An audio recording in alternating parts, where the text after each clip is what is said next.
we're clearly facing multiple crises at the same time. We're having the pandemic and the health crisis. We have an economic and social crisis. We have a looming debt crisis in the global south. And then we have a climate and ecological crisis. And there can be no doubt that the climate and ecological crisis are accelerating. If there is one thing to learn from any of these crises, it's the need to be better prepared, not only to withstand future pandemics, but also the other major looming threat to humanity, climate change. The Earth is on course to soon exceed climate tipping points, which present a real threat of abrupt and irreversible environmental change.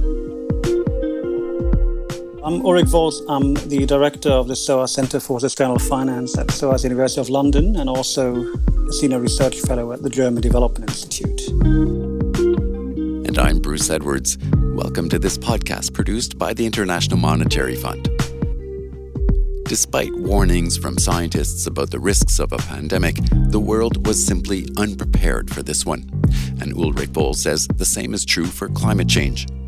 Volz is director of the Centre for Sustainable Finance at SOAS University of London and author of Investing in a Green Recovery, published in the September 2020 issue of Finance and Development magazine.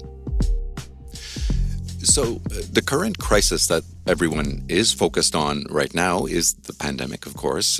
But is this pandemic really overshadowing a much bigger crisis? Well, this pandemic strikes us at a time when we have around a decade left to achieve a low-carbon transition and bring the world economy to a trajectory limiting global warming to 1.5 degrees, which is what we've agreed on in the Paris Agreement.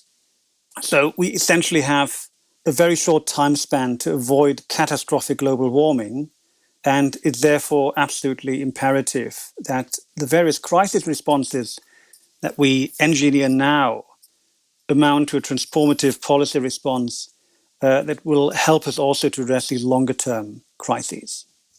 And so what do you think will the climate crisis look like when we are at that critical stage, when people have no choice but to deal with this crisis, just as we are now wearing masks, something we could never have even considered only a few months ago?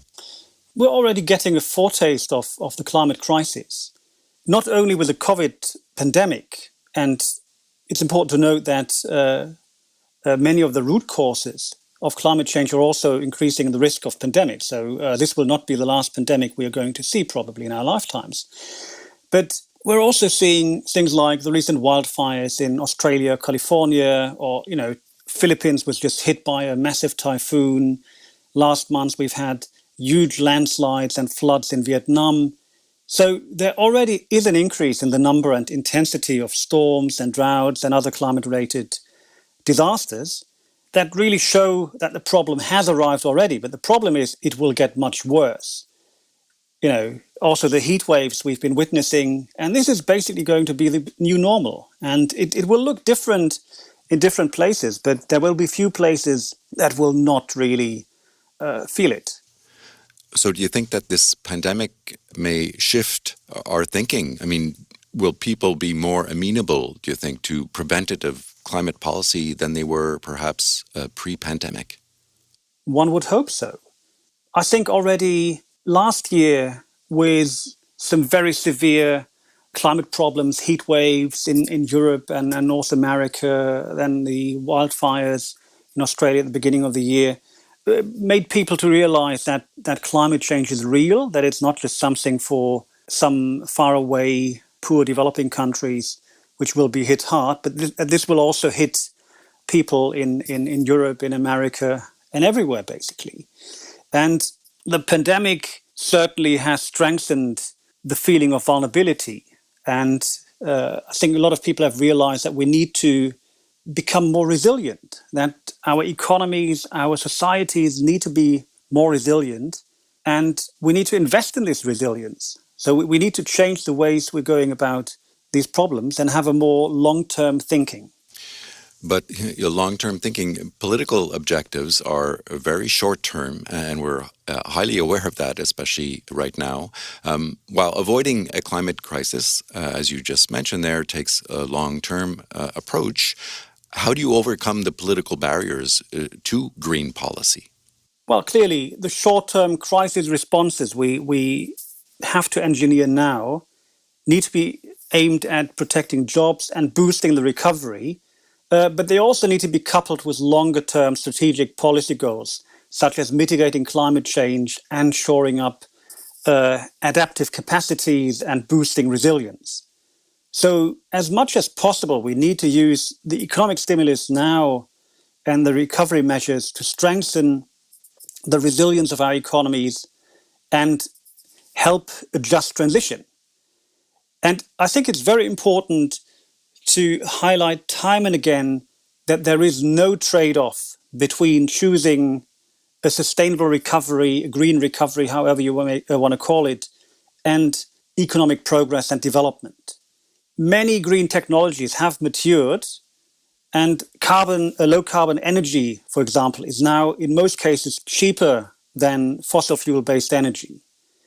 And also, we have a lot of empirical evidence that green stimulus measures, green projects can actually generate more employment and deliver higher short-term returns per dollar spent compared with conventional fiscal stimulus. And if you look at the recent World Economic Outlook from the IMF from this October, you can also see very nicely how a green recovery is not just environmentally sensible, but it's also fundamentally good economic policy that really ensures the foundations for longer-term economic success and also sustainability of public finances.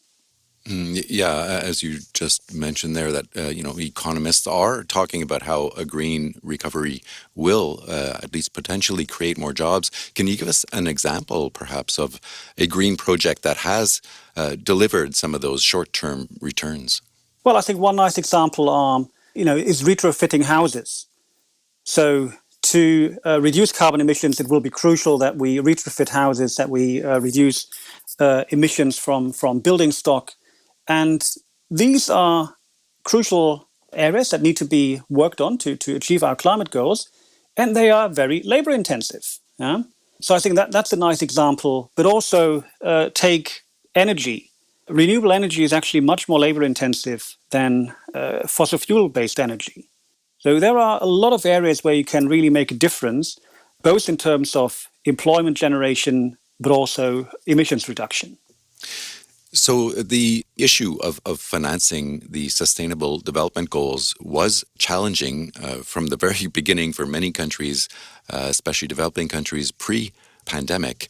How can this work, do you think, now given the dire state of public finances across the globe now? Yeah, as you say, before the pandemic already, we had quite a lot of developing countries that had severe problems with debt sustainability. So without a large-scale debt relief and efforts at facilitating a green recovery, the international community can basically abandon its hope to achieve the SDGs and also the Paris Agreement.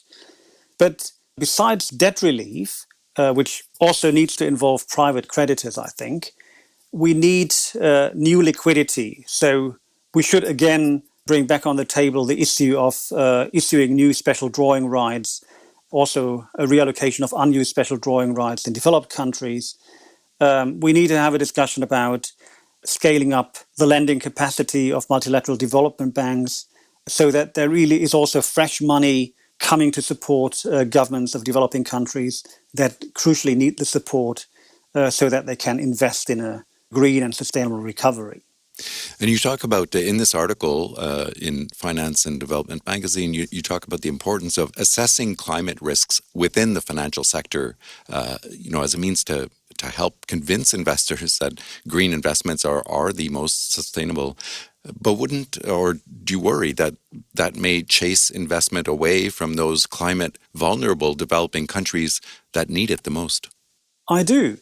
First of all, I think it's absolutely crucial to acknowledge that we need to redirect finance away from dirty activities into sustainable activities. And this can only happen if negative externalities, climate risks are properly priced in. So we need to have an incorporation of climate risks and so on in financial sector decision making.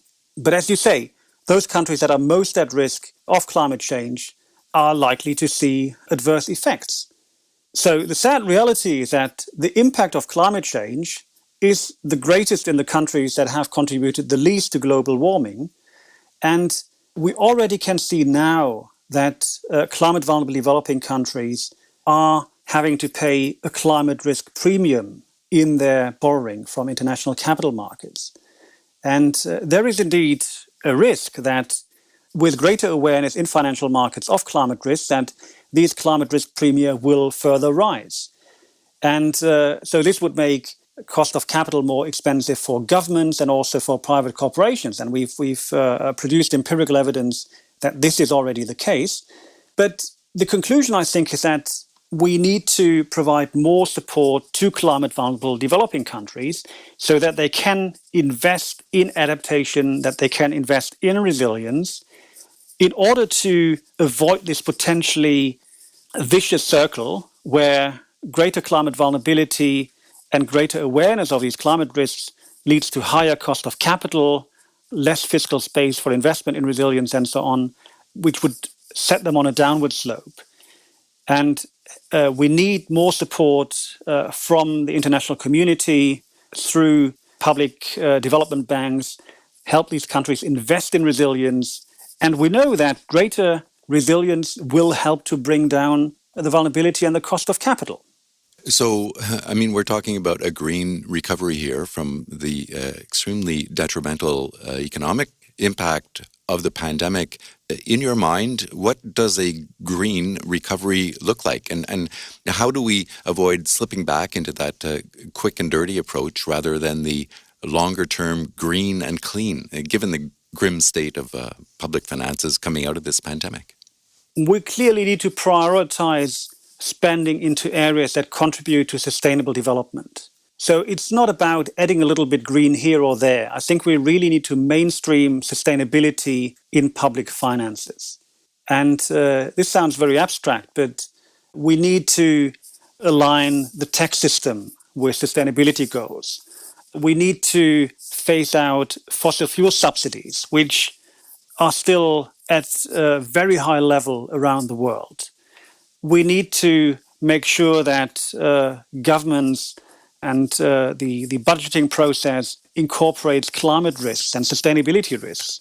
So it's really about mainstreaming sustainability across all public activities. And this should also then, of course, include public financial institutions and also international financial institutions such as multilateral development banks. They need to mainstream sustainability across the operations, not finance any activities that run contrary to the climate goals, but also the other SDG targets. So the challenges are really enormous. But this crisis also provides a good opportunity to rethink our economies and societies and how we want to shape them. If we don't act now and make concerted efforts to significantly strengthen investment to mitigate and adapt to climate change, many countries will find themselves in a permanent crisis mode with more pandemics, more shocks, more instability. And to avoid that, we do need a green recovery now. Ulrich Volz, thank you so much. Thank you.